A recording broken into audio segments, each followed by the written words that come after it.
మీ పిల్లలు ఫారెన్లో చదవాలనేది మీ కల? మీ కలను నిజం చేసే ఏకైక సంస్థ విదేశ్ కన్సల్ట్స్. నమస్కారం, వెల్కమ్ టు ఐ డ్రీమ్. నేను మీ విజిత. ప్రస్తుతం మనతో పాటు ఉన్నారు ప్రముఖ జ్యోతిష్య వాస్తు పండితులు, అగ్ని ఉపాసకులు బ్రహ్మశ్రీ తిరుపతి మూర్తి అవధాని గురుగారు మనతో పాటు ఉన్నారు. ఇప్పుడు గురుగారితో మాట్లాడి మరిన్ని సందేహాలన్నింటినీ నివృత్తి చేసుకుందాం. నమస్కారం గురుగారు. ఓం శ్రీ మహాగణాధిపతయే నమః. గురుగారు, మనకు చంద్రగ్రహణం గురించి మాట్లాడుకున్నాం. చంద్రగ్రహణం అయిపోయింది. తర్వాత వెంటనే కొంత వ్యవధిలోనే సూర్యగ్రహణం కూడా రాబోతుంది. ఏప్రిల్ 8వ తారీఖు సూర్యగ్రహణం రాబోతుంది అంటున్నారు. అయితే ఈ గ్రహణం ప్రభావం మన భారతదేశం పైన ఉందా? ఉంటే ఎటువంటి నియమాలు పాటించాలి? అదేవిధంగా 9వ తారీఖు మనకు ఉగాది ఉంది కదా గురుగారు, ఈ గ్రహణ ప్రభావం మనకు ఆ ఉగాది పైన ఏమైనా పడబోతుందా? ఎలా ఉంటుంది గురుగారు, తెలియజేయండి. సకల ప్రజలు సర్వమానవాళి క్షేమాన్ని కోరి అడిగినట్టుగానే అనిపిస్తుంది ఈ ప్రశ్న. ఒక రకంగా నాకు ఒకంత ఆశ్చర్యకరంగానే ఉందమ్మా. ఎందువల్లనంటే 15 రోజుల వ్యవధిలో 2 గ్రహణాలు. విచిత్రం, ఈ సూర్యగ్రహణం కూడా మన భారతదేశానికి లేదు. ఓకే, ఈ సూర్యగ్రహణం కూడా మన భారతదేశానికి లేదు. దాని గురించి మనం చర్చించుకోవాల్సిన అవసరం లేదు. కానీ 15 రోజుల వ్యవధిలో 2 గ్రహణాలు రావటము అనేటువంటిది ప్రపంచానికి ముప్పే. ఏ దేశాలైతే ఇతర దేశాలలో ఎక్కడెక్కడైతే గ్రహణ ఛాయలు అనేటువంటిది కనిపిస్తూ ఉంటాయో ఖచ్చితంగా అవన్నీ కూడా అన్ని రకాల ఇబ్బందులకి గురవక తప్పదు. కొన్ని అంతర్యుద్ధాలు, బాహ్య యుద్ధాలు, ప్రభంజనాలు, చాలా ఉన్నత స్థాయిలో ఉన్నటువంటి ఒక్కసారిగా కింద పడిపోవటం, పతనానికి దారితీస్తామంటారు చూసారండి, అలా పతనానికి వెళ్ళిపోవటం, మాటల వలన జీవితాలు నాశనం అయిపోవటం. అంటే ఇప్పుడు కేవలము కూడా కౌరవ పాండవుల యుద్ధం జరిగిపోయింది కొంతకాలానికి. ఈ యొక్క సాత్యకి, కృతవర్మ వీరందరూ కూడా ఇష్టాగోష్ఠిగా కూర్చొని మాట్లాడుకుంటున్న సమయంలో వాళ్ళందరూ కూడా స్థాయి దాటేసి, అంటే అందరూ కూడా ఒక ఫంక్షన్ లాంటివి చేసుకున్నారు. అక్కడికి అందరూ వచ్చారు. ఎవరికి తినేది ఎవరు తాగేది వాళ్ళు తాగేశారు. ఆ ఇదిలో స్పృహ కోల్పోయి ఒకళ్ళకొకళ్ళు పరిహాస ప్రసంగాలు కాస్త చాలా దారుణంగా తయారైనాయి. ఆ పరిహాసంలో గబిక్కిన ఒకళ్ళనొకళ్ళు నిందించుకోవడంలో ఎలా చెప్పొచ్చాళ్ళే సాత్యకీట చెయ్యి తెగిపోయిన మనిషి దగ్గరికి వెళ్ళి మెడకోసి వచ్చేట వీడు మహావీరుడు. ఇలా ఒకటి ఆ పరిహాస ప్రసంగం కాస్త సూటిపోటి మాటలుగా వెళ్ళి ఆ వంశాలన్నింటిలో కూడా ఒకరికొకరు పొడుచుకుని చచ్చిపోతారు. అటువంటి స్థితి అయితే మనం భారతదేశం కాకుండా అవతల వైపు మాత్రం మనం చూస్తామమ్మా. అది ఇక ఏ దేశమైనా కావచ్చు. చాలా అంటే చాలా యుద్ధ ప్రతిపాదిక విధానం మనం చూస్తాం. వాళ్ళకి అది కూడా ఇప్పటి నుంచే వాళ్ళు తెలుసుకోవచ్చు. ఆకాశంలో నక్షత్రాలు కాంతిహీనమవుతాయి. మామూలుగా ఆ పౌర్ణమి వచ్చిందంటే మంచి తేజస్సుగా ఉంటుంటుంది. అటువంటిది పౌర్ణమి రోజు నాడు కూడా నక్షత్రాలని కూడా కాంతిహీనంగా ఉంటాయి, తేజస్సు ఉండదు. కొన్ని విచిత్రాలు సంబంధం లేనివి మనం ఆవు గడుపున పంది పిల్ల పుట్టినటువంటి మనం ఖచ్చితంగా చూడగలుగుతాం.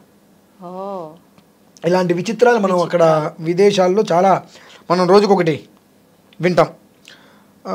అనుకోని ప్రమాదం జరిగింది, సంఘటన ఇలా జరుగుతుంది, ఎవరు ఊహించలేదు అనేటువంటివి మాత్రం సూర్యగ్రహణానంతరం, గ్రహణం నుంచే ప్రారంభం కొంచెం అయితే సూర్యగ్రహణానంతరము కుదిపేస్తుందండి. ఎలాంటి సందేహము లేదు అందులో. భగవంతుని అనుగ్రహం వల్ల ఈ యొక్క గ్రహణ ప్రభావం 2 విధానాలు, అంటే 2 గ్రహణాల ప్రభావం కూడా మన భారతదేశం మీద లేదు. కానీ మనకి కూడా అంతకు మించిన ఇబ్బందులు ఉన్నాయి ఉగాది నుంచి. ఎప్పుడూ కూడా కొన్ని ప్రభావాలు అనేటువంటివి స్థిమితంగానే ఉండాలి. అస్థిమితానికి గురైతే దాని యొక్క విశృంఖల విజృంభణం చూస్తాం. మనం ఎప్పుడో నాకు తెలిసి ఒక 14-16 సంవత్సరాల క్రితం అనుకుంటా ట్విన్ టవర్స్ని పేల్చేశారని ఒకటి విన్నాం. అది మర్చిపోరు ఎవరు. తర్వాత సునామీ అనేటువంటిది ఒకటి మనం విన్నాం, గట్టిగానే విన్నాం సునామీ. ఆ సునామీని మనం మర్చిపోలేం. ఈ కరోనా అనేటువంటిది మనం విన్నాం. ఈ 3 చాలా గట్టివి. దాన్ని తలపించింది ఇంకోటి వస్తుందమ్మా. ఇప్పుడు యావత్ ప్రపంచం వస్తుంది. కొంతమంది నేను భయపెడతా అని చెప్పి నన్ను నానా రకాలుగా దూషిస్తారు, మంచిది శుభం. నన్ను దూషించడం వలన జరిగేది ఆగదు కదా. దానికి ప్రత్యామ్నాయ మార్గం ఆలోచించుకుంటే జరిగేది ఆపవచ్చు. ఈయన ఇలా చెప్తారు, ఆయన ఇలా చెప్తారు, 10 రకాలు దూషించడం వలన జరిగేటువంటి విపత్తులను ఆపలేం. విపత్తులను ఆపాలంటే కనీసం ప్రతి ఒక్క మనిషి పంచాక్షరి నామస్మరణ చేసుకుంటూ ఈశ్వర ధ్యానం చేసుకుంటే కనీసం మాత్రం గుడ్డి కన్నా మెల్లొత్తం అంటారు కదండి, అలా ఆపడానికి ప్రయత్నం చేసుకోవచ్చు. ఆయన భయపెట్టారు అంటే సిగ్గుండాలి ఆ మాట అనుకోవడానికి. భయపెట్టడం ఏంటి?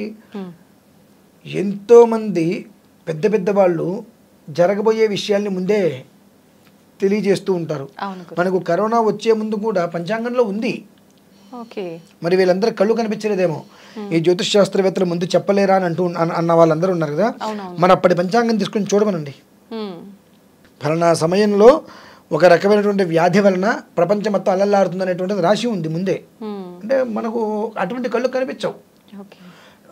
మాట అంటానికి నోరు ఇష్టం వచ్చినట్టు తిరుగుతుంది, నాలుగు తిరుగుతుంది, కానీ కళ్ళు కనిపించవు. కాబట్టి ప్రతి ఒక్కటి కూడా రాబోయేటువంటివి కొన్ని రాస్తారు, కొన్ని తెలియజేస్తారు. ఈ తెలియజేసిన ఎందువలన రాయలేకపోతారు అని అంటే గ్రహణ ప్రభావాలు, రాజ్యాధిక ప్రభావాలు ఇవన్నీ ఉంటుంటాయి. తద్వారా ఏంటంటే వెంటనే అవి కొన్ని రాయరు. మితిమీరిన ప్రమాదాలను రాస్తారు తప్ప దాని ఏమిటి అనేటువంటి రాయరు, డీటెయిలింగ్ ఉండదు అనేది. మనం విదేశాలలో మాత్రం చాలా అంటే చాలా భయంకరమైనటువంటి ఒక ప్రభావితం మనం చూస్తాం. కొంతమంది విదేశాలను వదిలిపెట్టి బయటకు కూడా వచ్చేయచ్చు. ప్రమాదాలు అంతేకాకుండా హత్యలు ఇటువంటి బాగా ఎక్కువగా పెరుగుతాయి. ఏది సూర్యగ్రహణం నుంచి విదేశాలలో ఎక్కడెక్కడైతే కనుక ఈ సూర్యగ్రహణ ఛాయలు పడి ఉన్నాయో అదంతయు కూడా చాలా అంటే చాలా దారుణమైనటువంటి పరిస్థితి మనం చూస్తాము. భారత యుద్ధం జరగరాదు అని చెప్పి భగవానుడు శ్రీకృష్ణ పరమాత్మ ఎంతగా ప్రయత్నం చేశారు అందరికీ తెలిసిందే. కానీ వ్యాస మహామహర్షి చెప్పారు, భారత యుద్ధం జరగడానికి మునుపు ఇలానే 15 రోజుల వ్యవధిలో 2 గ్రహణాలు రావటం. ఆయన అన్నారు, ఇటువంటి గ్రహణ స్థితి నేను కనీవిని నా చరిత్రలో నేను చూడలేదు అని చెప్పి వ్యాస మహర్షి వారే సాక్షాత్తు అన్న దాఖలాలు ఉన్నాయి.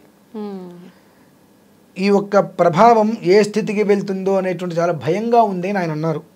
అటువంటి స్థితిని మనం భారతదేశానికి అవతలన్నటువంటి దేశాలు, యువతల దేశాలు కావచ్చు, భారతదేశం మినహాయించి మిగిలిన దేశాలలో చాలా అంటే చాలా ప్రమాదమైనటువంటి భరిత దృశ్యాలు మనం చూడక తప్పదు. దీని నుంచి బయటకు పడాలి అంటే లయకారకుడు అయినటువంటి ఈశ్వర ధ్యానం తప్పదు.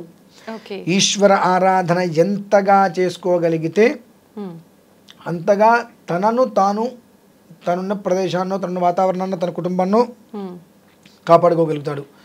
కాదు ఏం జరుగుతుందో చూద్దామని అనుకుంటే చూడటానికి ఏముండదు, ఏదైనా జరిగిన తర్వాత అనుభవించటమే. అనుభవించాలి, మంచి అనుభవించాలి. చెడు, దుర్మార్గం, ఇబ్బందులు, తలకాయ నొప్పులు, క్షామడాంబరాది దోషాలు, కష్టాలు వద్దు. సుఖాన్ని, సంతోషాన్ని అనుభవించు. చూద్దాం అది ఎలా జరుగుతుందో అనంటే అది జరిగేటానికి మనం చూడగలమా? ఒక మెరుపు వస్తే ఒక క్షణం దాన్ని చూస్తే మళ్ళీ కళ్ళు కనిపించదు, దేనో దాన్ని చూడటానికి వెంటనే.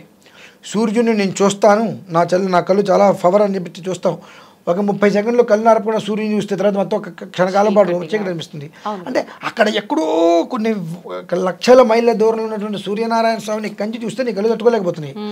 మరి ఇదేదో వస్తే నేను చూస్తా అంటే మనం ఉంటామా? ఆ వైబ్రేషన్ తట్టుకోలేము. అక్కడెక్కడో సూర్యనారాయణ స్వామి ఎండకే మనం తట్టుకోలేకపోతున్నాం ఇక్కడ. మరి ఈ విపత్తు మీదకు వస్తుందంటే మనం తట్టుకోగలమా? విపత్తు మీదకి రాకుండా గ్రహణ ఛాయలు, గ్రహణ ప్రభావం నుంచి మనల్ని మనం కాపాడుకోవాలంటే ఖచ్చితంగా అన్ని దేశాల్లో మన వాళ్ళు ఉన్నారు కాబట్టి వాళ్ళకి ఈ విధానం అవగాహన ఉంది కాబట్టి శివనామస్మరణ ఎంత చేసుకోగలిగితే అంతగా తనను తాను కాపాడుకోగలుగుతాడు. అదమ్మా పరిస్థితి. చాలా దారుణమైన పరిస్థితి అయితే మాత్రం ఈ 2 గ్రహణాల రీత్యా భారతదేశానికి అటు కానీ ఇటు కానిటువంటి విదేశాలకి మాత్రం ఖచ్చితంగా చాలా భయం ఎక్కువగానే ఉంది. అందులోనూ ఈ గ్రహణ ఛాయలు ఏ దేశంలో అయితే కనుక ఉన్నాయో ఆ దేశాలకు మాత్రం పెనుముప్పు తప్పదు. నమస్తే గురుగారు.